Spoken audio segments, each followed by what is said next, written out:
بسم الله الرحمن الرحيم.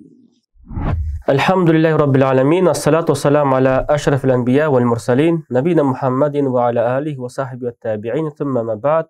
السلام عليكم ورحمة الله وبركاته.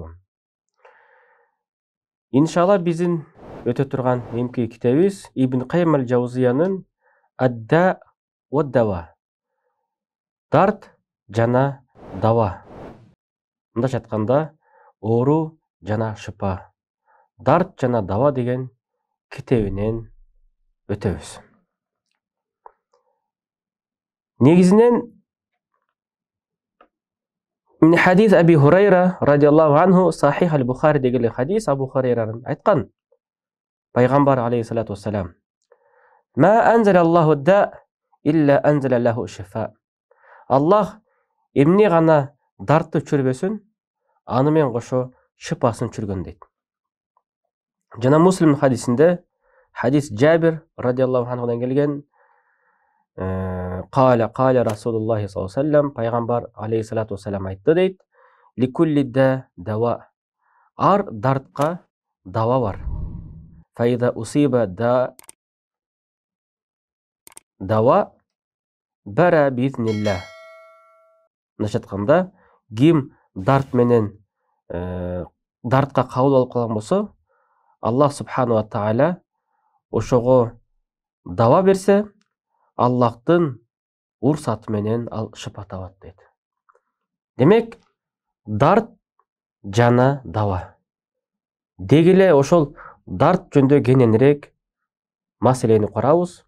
Биздин сабагыбыз ошонун тегерегинде болот. Пайгамбар алейхиссалату вассалам айтат, Усама ибн Шариктин келген хадиси: "Инна Аллаха лам юнзил даан илля анзала лаху шифа." Аллах бир дартты жөн чүрбөйт, эгерде аны менен кошо шыпасын чүрмөйүнчө. Алимаху ман алима ва жахилаху ман жахила. Ким аны билсе билип калды, ким билбей калса билбей калды дейт ал оруну. Эми дарт жана ошол давасы эмне тууралуу? Яумму калб ва рух вал бадан.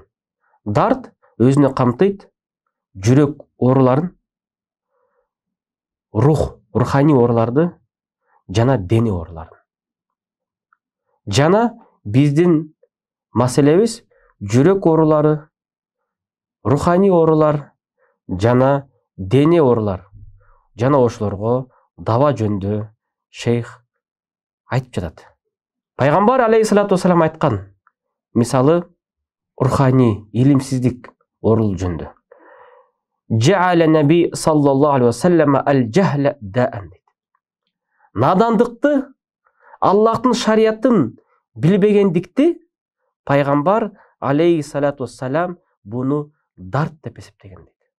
Муну оору деп эсептеген дейт. Сыркоо деп эсептеген дейт. Ва жа'ала давааху суалул улама. Эми ошол оорунун, сыркоонун, дарттын давасы, дарысы бул аалымдардан маселени суроо деген. Демек, пайгамбар алейхиссалату вассаламдын шариятты билбегендик бул дарт дейт. Эми ошол дартка даваны ким алам десе, аалымдардан сурасын дейт. Фарава Абу Дауд фи сунанихи. Имам Абу Дауд өзүнүн сүннөтүндө, Сунан деген китебинде алып келет, хадис жинагында. Мин хадис Джабир ибн Абдуллах хадисинде: "Харажна фи сафар." Биз сапарга чыктык элек дейт. Фа асаба раджулан минна. Бир адамга бир оору жетти дейт.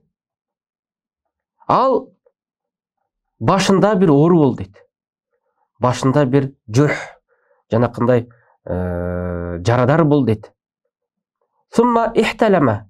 Башынан жаракат алып туруп, анан түшүркөп гусулу, дараты гусул деп коет, жанакындай шарияттык эреже бузулуп калды дейт.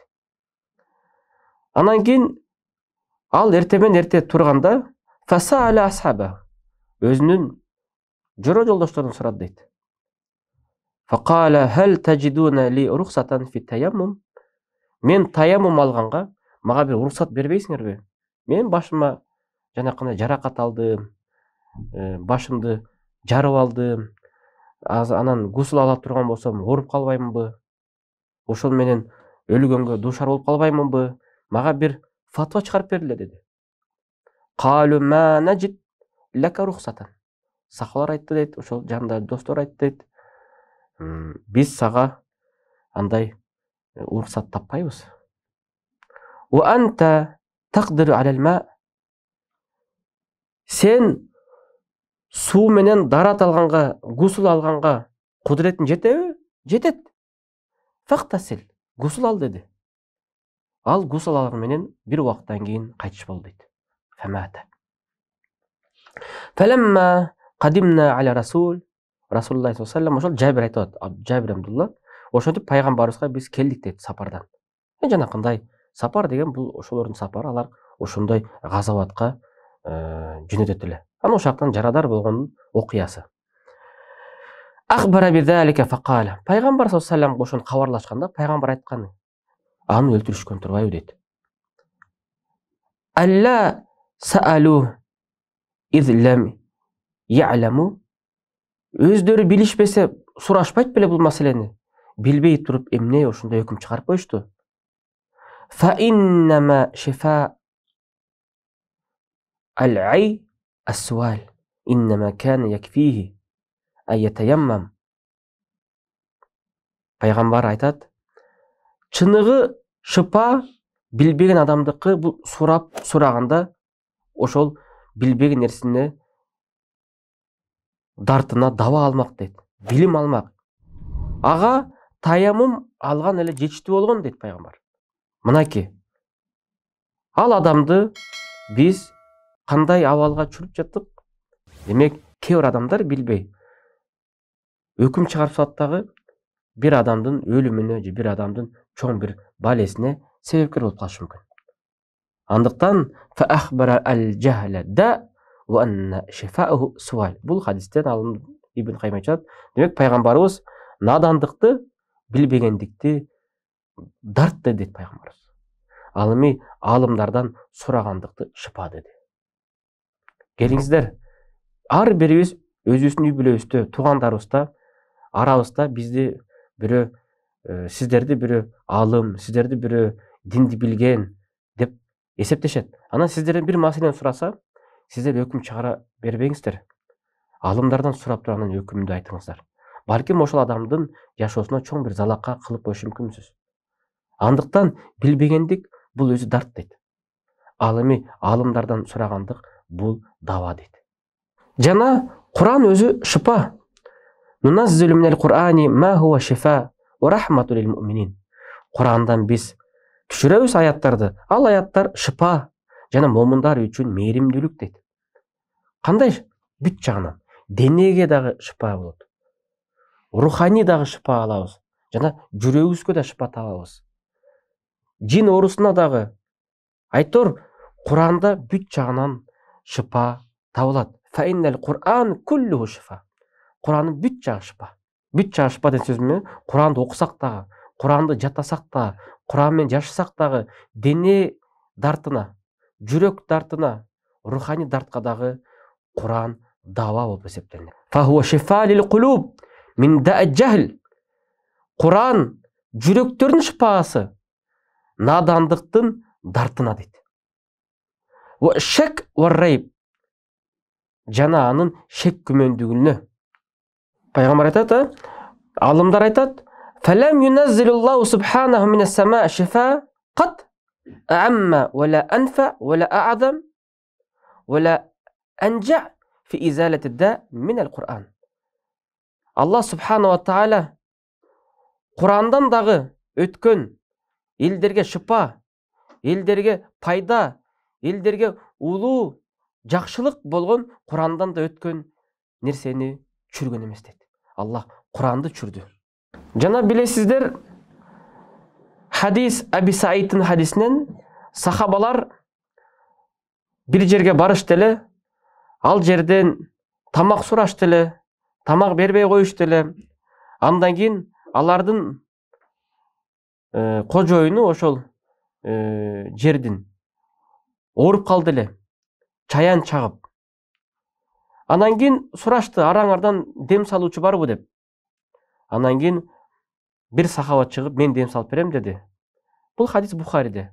Фатиха сүрөсүн окуп, дем салып, анан кийин ал адам жу'ля сурады. Жу'ля. Жу'ля деген сөз мааниси шарт койду. Кандай шарт койду? Мен дем салып берем, шыпа табасың, эгер шыпа тапсаң, мага бир коро кой бересиң dedi. Бир коро кой. 50, 60, 100 кой. Анан макул болду, Фатихасын сүрөсүн окуп туруп, тигил адам шыпа таап кетти. Ал бир коро койду жетелеп кетти. Анан кийин сахабалар келип, тигил сахабаны даттанышты, арызданышты. Бул сахаба дем салып эле бизнес кылып атат. Фатиханы окуп туруп эле бир коро койду жетелеп кетип калды. Дегенде пайгамбар саллаллаху алейхи вассалам ошол алган койлорунан бир бөлүгүн мага берсин. Мындайча айтканда, "Вадрибу лия сахм." Мага бир бөлүгүн берсин. Анткени мен ага Фатиханы үйрөткөм, мага да берсин деди. Демек, пайгамбар саллаллаху алейхи вассалам жылмайып ошентип айтты. Арасынан бир койун берсин мага. Демек, бул жерде эмне? Дем салып акча тапкан адал экени ачыктап жаткандыгы пайгамбардын. Демек, дем салганда акча алыш, акысын алыш экиге бөлүнөт шариатта. Биринчисин жана бул хадистегидей жу'ля дейт, экинчисин ужра дейт. Ужра деген маселени Абдурахман ибн Жибрин рахимахулла Саудияда белгилүү чоң алым өткөн. Ошол адам дагы абалын түшүндүрүп берген. Мисалы, биринчи жу'ляны айткан. Жу'ля деген сөз кандай? Жу'ля деген нерсе бул эки тарап тең шарт коюлат. Мындайча айтканда, ооруп жаткан адам шарт койсо болот. Жана дем салып берген киши да шарт койсо. Мисалы, мен сага дем салып берем, айыксаң, ошол машиненин ключун бересиң дейт. Же ооруп жаткан адам, мага дем салып берчи, мен айыксам, сага бул машиненин ключун берем. Буну шариатта жу'ля деп коет. Мындайча айтканда, бир келишимге келишүү. Анан кийин ал адам балким бир жол салат, же 1000 жол салат. Же 5 жыл, 10 жыл салат. Анан кийин айыкпай койсо, машинеси ээсинде кала берет.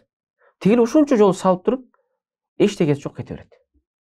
Мындайча айтканда, же дем салган киши ушунча жол дем салып жүрүп, жөн эле кете бериши мүмкүн. Же дем салган киши бир эле жол келип туруп, дем салып туруп, 15 мүнөт агып кеткенден кийин машинесин алып кете бериши мүмкүн. Пан же пропан дегенде. Ээси дагы ошондой. Же ал көп жол дем салдырат, анан айыгат, же бир жол дем салдырып айып калышы мүмкүн, же айыкпай да калышы мүмкүн. Бирок ээсинде машинеси кала берет. Бул биринчи вариант. Шариатта уруксат экен. Экинчи вариант бул ужра. Ужра деген бул ижара, аренда. Мындайча айтканда, дем салган кишинин дем салуусун, тагыраак айтканда, анын дем салып бергенге убактысын, алыстан бери келген убактысын сиздер ижарага аласыңар. Мисалы, ал билет дагы жолу канча кетет, каякта алар жашайт. Аны ошолор айткандан кийин ал айтат, мен сиздерге убактым менен мээнетимдин баалап берсем, балким 1000 сом же 1,5 сом дешим мүмкүн. Анын убактысын ижарага аласыздар. Анын билген илимин ижарага аласыздар. Анын окуп жаткан Куранын ижарага албайсыздар. Билген илимин, анын жанакындай практикасын, анын тажрыйбасын, анын убактысын 1,5 сом десе 1,5 сом төлөп бересиздер ар бир сайын. Ар бир дем салган сайын. Неге? Анткени бул жерде маселе өтө кыйын. Анткени ал сиздерге баратып камерага түшүп калышы мүмкүн. Камерага акча төлөйт. же болбосо баратып дөңгөлөгү жарылып калышы мүмкүн. Аны ким оңдойт? Дискасы кетсе дагы көбүрөөк кетет. Бензин куят. Айтор машакат. Ошол жерге баратып авария болуп калсачы. Айтабы телефон чалып, мен сизге бараттым элем, авария болдум, 25 000 сомду төлөп кой дебейт. Ал өзү төлөйт, өзү сапар. Ошон үчүн Абдурахман ибн Жибрин айтканда, ижарага алсаңар, ижарада киши бул сапарда дейт. А сапар деген бул анын тагдырында ар кандай окуялар болот. Анын баарын өзү жооп берет. Сиздер анын убактысын ижарага аласыздар. Анын бензинин, анын мээнетин, анын энергиясын, анын илимин. А бирок ойлобоңуздар, анын акысы деп ошо тагыр айтканда. Ошону ижара аласыздар. А акысы чындап ихлас менен дем салып берсе, ал чексиз болушу мүмкүн. Ал өзү божомолдоп туруп айтышы мүмкүн сиздерге. Бирок кээ бир адамдар ашыкча айтып коюшу мүмкүн. Мисалы, шаарда чыкса, бир барып келгеним 10 000 сом деп коюшу мүмкүн. Бул өтө кыйын болуп калышы мүмкүн кээ бир адамдар үчүн. Мисалы, бирок бир адамды деле бир сантехникти же бирөөнү үйгө чакырсаңар 1,5 сом жанат. Азыр бир адам жөн эле кафеге кирип 1,5 сомго өзү эле жеп коюшу мүмкүн. Азыр акча деле инфляция болуп, акчанын күчү деле калбай калды. Андыктан эки маселени ажыратып карайлык. Жөөлө деген маселе экен, анан ижара деген маселе экен. Бирок азыр үчүнчү бир маселе болуп калышы мүмкүн. Мисалы, мен үйдө отурам, же мен мечиттемин. Анан кийин мага бирөө келип калышы мүмкүн. Молдокем, сизди мен телевизордо көрдүм, мен сизди интернеттен көрдүм. Бир мага дем салып берип коесузбу? Анан мен айтышым мүмкүн. 500 сом. Туура эмес бул. Неге? Кээ бир адамдар үйүндө дем салып, же бир жерде мечитте жолуп калса, дем салып бергенге ага шарт койбош керек. Анткени бул андан болгон садака болуш керек. Дем салып бер деп сурангандан кийин, анткени бейтап адам ал өзү барды. Ал өзүнүн жол киресин кетирди. Убактысын кетирди. Ар кандай кырдаалардан өтүп келди ага. Анан ал айтса, шарт коем, 500 сом бер же 1000 сом бер, анан дем салып берем десе туура эмес. Качан гана шарт коюлат дем салган адам? Качан гана сапарга барса, өзү барса анын үйүнө. Жол жүрсө, анткени бензинди убактысын өлчөп туруп шарт койгонго жараштуу.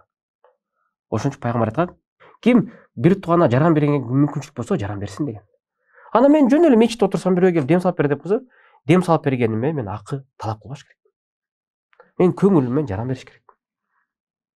Бирок мени атайын чакырса, анда мен убактымды, мээнетимди, бензинимди белгилеп туруп айтыш керекмин. Буну ижара деп коет.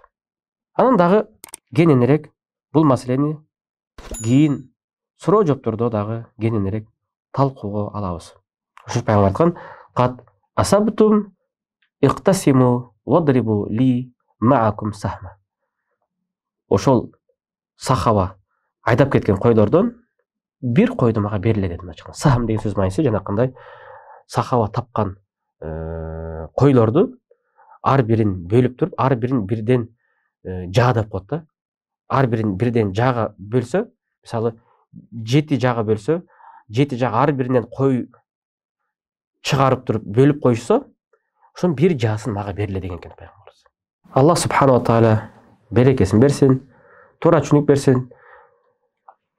Эң сабакта ошол дава, дарт жана дава деген китептен уламдысын өтөбүз. Ассаламу алейкум рахматуллахи баракатух.